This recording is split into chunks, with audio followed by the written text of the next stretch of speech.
Hello friends, big ഫാമിലിയുടെ പുതിയ എപ്പിസോഡിലേക്ക് ഏവർക്കും സ്വാഗതം. ഇന്ന് നമ്മൾ ഉണ്ടാക്കുന്നത് ഏവർക്കും പ്രിയപ്പെട്ട നത്തോലി ഫ്രൈ അല്ലെങ്കിൽ കൊഴുവ ഫ്രൈ ആണ് നമ്മൾ ഉണ്ടാക്കുന്നത്. നമുക്കതിൻ്റെ വീഡിയോയിലേക്ക് പോകാം. നമ്മളിവിടെ എടുത്തിട്ടുള്ളത് ഏകദേശം 1/2 കിലോ കൊഴുവയാണ്. നമ്മളത് ക്ലീൻ ചെയ്തിട്ട് പക്ഷേ തല കളഞ്ഞിട്ടില്ല. അതിൻ്റെ മീനിൻ്റെ തല മാറ്റിയിട്ടില്ല. മീനിൻ്റെ തല മാറ്റേണ്ടവർക്ക് അതും കൂടി കട്ട് ചെയ്ത് കളഞ്ഞ് നമുക്ക് ക്ലീൻ ചെയ്തെടുക്കാവുന്നതാണ്. നമ്മളതിലേക്ക് 1/2 ടേബിൾ സ്പൂൺ ഉപ്പാണ് ചേർത്തിരിക്കുന്നത്. അതിൻ്റെ ഒരു മസാല സെറ്റ് ചെയ്യാനായിട്ട് 1/2 ടേബിൾ സ്പൂൺ ഉപ്പ് ചേർത്തിരിക്കുന്നു.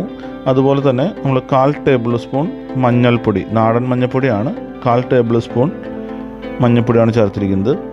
അതുപോലെ അതിലേക്ക് നമ്മൾ കാശ്മീരി മുളക് പൊടി, ആ ഒരു കളർ കിട്ടാനായിട്ട് നമ്മൾ കാശ്മീരി മുളക് പൊടി 2.5 ടീസ്പൂണാണ് ചേർത്തിരിക്കുന്നത്. ഇതുകൂടാതെ നമ്മൾ കുരുമുളക് പൊടി 1/4 ടീസ്പൂൺ ചേർത്തിട്ടുണ്ട്.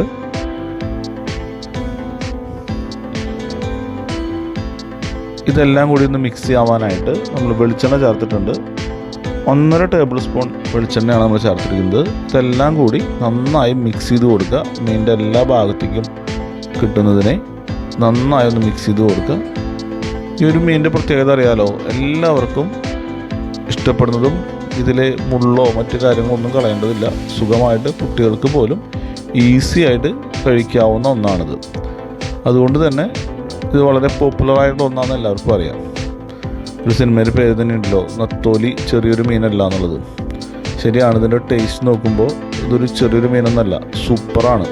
മറ്റേത് വലിയ മീനേക്കാളും കിടപിടിക്കാവുന്ന ഒന്നാണിത്. നമുക്കിത് ഫ്രൈ ചെയ്യാനായിട്ട് നമ്മളിത് മിക്സ് ചെയ്തതിന് ശേഷം ഏകദേശം ഒരു അരമണിക്കൂർ അത് അതിൻ്റെ ഉള്ളിലേക്ക് മസാല പിടിക്കാനായിട്ട് മാറ്റി വയ്ക്കാം. അതിന് ശേഷം നമുക്ക് ഫ്രൈങ് പാനിൽ വെളിച്ചെണ്ണ ഒഴിച്ച് അത് ഫ്രൈ ചെയ്യാനായിട്ട് എടുക്കാം. നമ്മൾ വെളിച്ചെണ്ണ ചൂടായി വരുമ്പോൾ അതിലേക്ക് നമ്മൾ ആദ്യം വേപ്പിൻ്റെ ഇല, നമ്മൾ നാടൻ വേപ്പിൻ്റെ ഇല കിട്ടുകയാണെങ്കിൽ അത്രയും നല്ലതാണ്. അത് ഈ വെളിച്ചെണ്ണയിൽ ഫ്രൈ ചെയ്യുന്നത് എന്തിനാണെന്ന് വെച്ചാൽ, നമ്മുടെ വെളിച്ചെണ്ണ ഈ പാനിൽ, നോൺ സ്റ്റിക്ക് പാനിലാണെങ്കിൽ മീൻ അതിൽ അടി പിടിക്കില്ല. സാധാരണ ചീഞ്ചട്ടി പോലെയുള്ള വല്ല പാത്രങ്ങളൊക്കെ ആണെങ്കിൽ മീൻ അടി പിടിക്കാനായിട്ടുള്ള സാധ്യതയുണ്ട്. അതുകൊണ്ടാണ് നമ്മൾ ഈ വേപ്പില ഉപയോഗിക്കുന്നത്. ഇപ്പോൾ നമ്മൾ അരമണിക്കൂറിന് ശേഷം നമ്മൾ ഫ്രൈ ചെയ്യാൻ പാകത്തിൽ നമ്മൾ മീൻ കിട്ടിക്കഴിഞ്ഞു. നമ്മളിനി നേരത്തെ പറഞ്ഞ പോലെ വേപ്പില ഇട്ട് ഫ്രൈ ചെയ്യാനായിട്ട് നോക്കുകയാണ്. വേപ്പില നന്നായി ഒന്ന് ഫ്രൈ ആയി കിട്ടി. ഇതിലേക്ക് നമ്മൾ മെല്ലെ മെല്ലെ ഓരോ മീനുകളായിട്ട് അടക്കാൻ പോവുകയാണ്.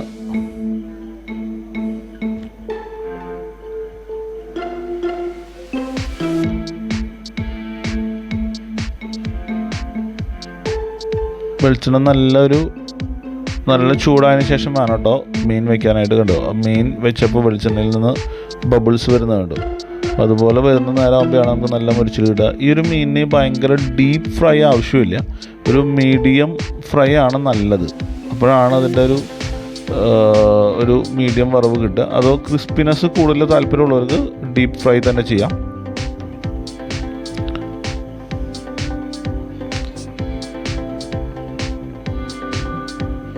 നമ്മൾ മീൻ ഇട്ട് ഒരു കുറച്ച് നേരം കഴിയുമ്പോൾ തന്നെ അത് മറിച്ചിട്ട് ഫ്രൈ ചെയ്തെടുക്കുക. നമ്മുടെ ഫ്രൈ ആയി കഴിഞ്ഞു.